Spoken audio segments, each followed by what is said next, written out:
Hey, what's up you guys, it's Dorothy and welcome back to my channel. If you're new here, don't forget to give this video a big thumbs up. Thank you for stopping by too.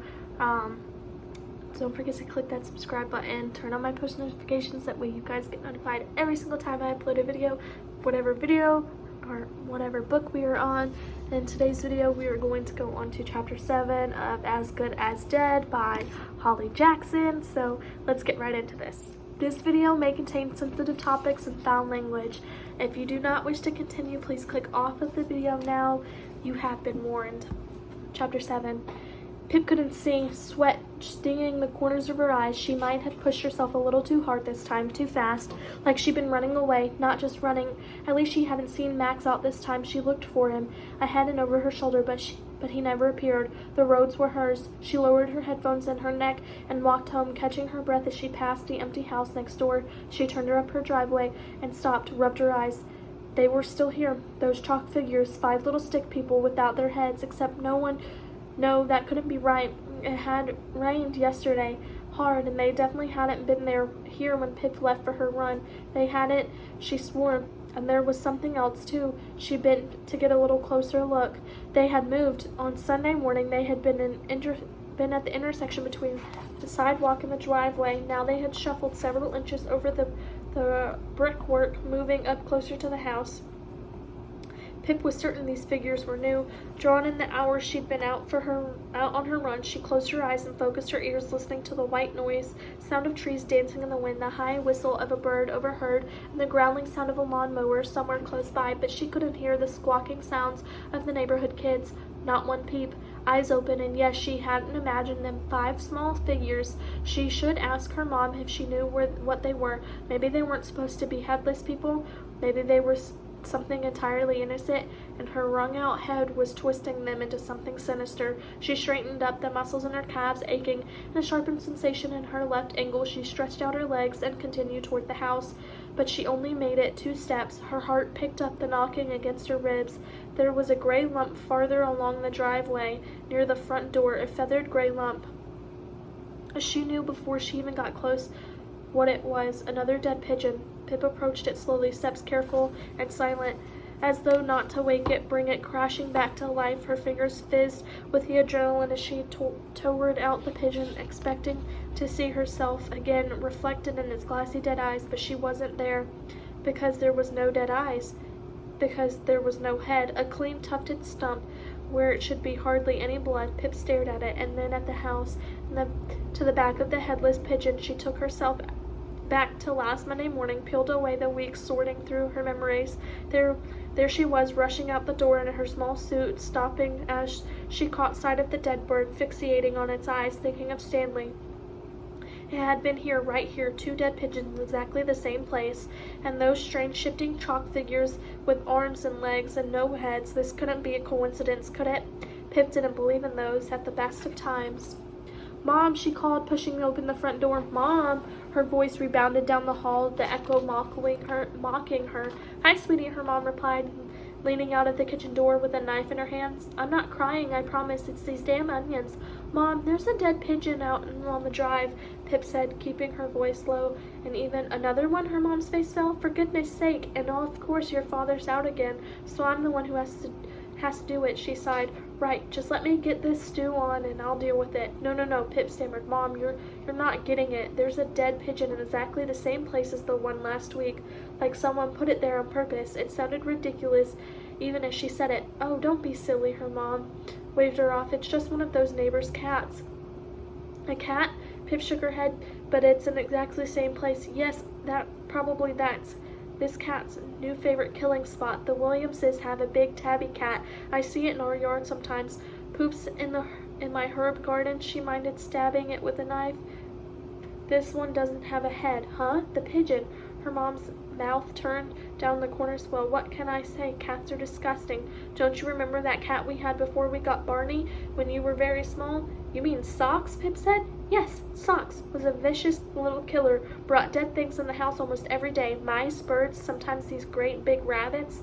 Would chew their heads off and leave them somewhere for me to find. Trails of guts. It was like coming home to a horror show." "What are you guys talking about?" Josh's voice called down the stairs. "Nothing," Pip's mom yelled back. You mind your own business, but this, Pip sighed. Can you just come look?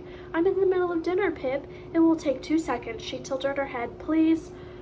Fine, her mom backtracked to place the knife on the counter quietly, though. I don't want Mr. Nosey coming down and getting involved. Who's Mr. Nosey? Josh's small voice followed them out the front door.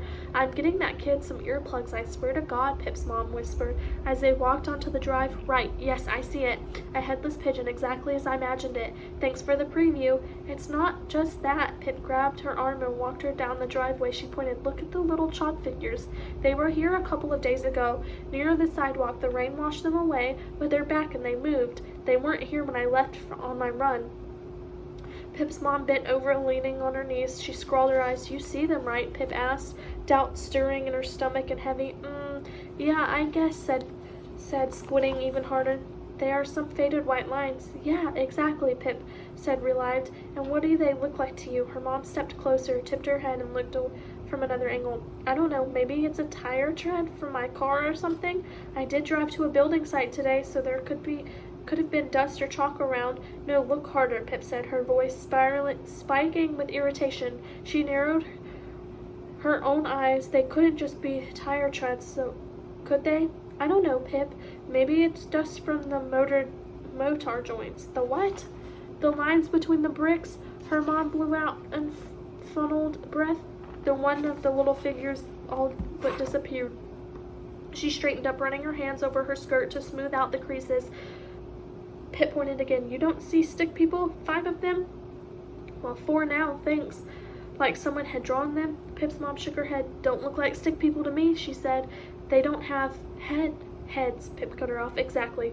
Oh, Pip, her mom eyed her with concern, the eyebrow slipping up her forehead again. They aren't connected. I'm sure it's just something from my tires, or maybe it's the mail carrier's truck. She studied them again, as if someone did draw those. It's probably just the Yardley's kids. The middle one seems to be, well, you know, she pulled a face. It made sense what her mom was saying. It was just a cat, of course, and the tire treads were a kid's innocent doodle. Why had her mind jumped so far ahead, thinking they must have been connected? She felt the creep of shame under her skin, and she even considered the idea someone had left them both there. Even more shameful, they'd been left there, them just for her. Why would she think that? Because she was scared of everything now? The other side of her brain answered. She had a fight-or-flight heart, felt danger pressing in on her when there was none, could hear gunshots and the sound if she wanted to, scared out the night but not of the dark, even scared to look down her own hands, broken. Are you okay, sweetie? Her mom had abandoned the chalk figures, studying her face instead. Did you get enough sleep last night? Almost none. Yes, plenty, Pip said. You look pale is all. The eyebrow stretched over even higher. I'm always pale. Lost a bit of weight, too? Mom, I'm just saying, sweetie. Here, she slotted her arm through Pip's, leading her back toward the house. I'll get you back to dinner, and I'll even make tiramisu for dessert, your favorite. But it's a Tuesday, so, her mom smiled. My little girl's going off to college in a few weeks. Let me spoil her while I still have her. Pip gave her mom's arm a squeeze back. Thanks. I'll deal with that pigeon in a minute. You don't need to worry about it, she said, shutting the front door behind them. I'm not worried about the pigeon, Pip said, though her mom had already moved away. Back to the kitchen. Pip listened to her clattering around in there, tuttering about these industrial-strength onions. I'm not worried about the pigeon, Pip said again quietly. Just to hear herself, she was worried about who might have left it there, and worried that she thought that at all. She turned to the stairs, walking up to see Josh perched on the top step, chin between his hands. What pigeon? He asked as Pip rested her hand on his head, navigating around him. Seriously, she muttered, maybe I should let you borrow these more often. She tapped the headphones cradled around her neck. Glue them to your head. Pip went into her room, leaning against the door to close it behind her. She freed her arm from the Velcro phone holder and let it drop to the floor. She peeled her top off, the material clinging to her sweaty, sticky skin, getting tangled around the headphones. They came off together, now in a heap on her carpet. Yeah, she should definitely shower before dinner, and she glanced at the second drawer down in her desk. Maybe just take one to calm down and settle her spiking heart, keep the blood off her hands and her mind off the headless things. Her mom was starting to suspect something was wrong. Pip needed to be good at dinner, just like her old self. a cat and tire marks. Those made sense, perfect sense. What was wrong with her? Why did she need it to be something bad, like she was looking for trouble? She held her breath. Just one more case. Save Jane Doe and save yourself. That's all it would take. She wouldn't be like this anymore, misplaced inside her own head. She had a plan. Just stick to the plan. Pip quickly checked her phone. A text from Ravi. Would it be weird to have chicken nuggets on top of pizza? An email from Roger Turner. Hi, Pip. Should we have a chat sometime this week now that you've had a chance to think about the offer from the mediation? Best wishes, Roger Turner. Pip exhaled. She felt sorry for Roger, but her answer was the same over her dead body. What was the most professional way of saying that? She was about to open the email when a notification slotted in beneath. Another message had come through to the form of her website to a Good Girl's Guide to Murder podcast@gmail.com. The preview read, "Who will look for you?" And Pip knew exactly what the full text would say. Yet again, she opened up the message for an anonymous to delete it, but she could set up some kind of blocker that would send them straight to spam. The message opened and Pip's thumb hovered over the trash icon. Her eyes stopped her just in time, catching one word. She blinked.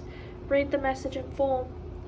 Who will look for you when you're the one who disappears? P.S. Remember to always kill 2 birds with 1 stone. The phone slipped from her hands. That is the end of chapter 7. I will see you guys in the next video. Bye.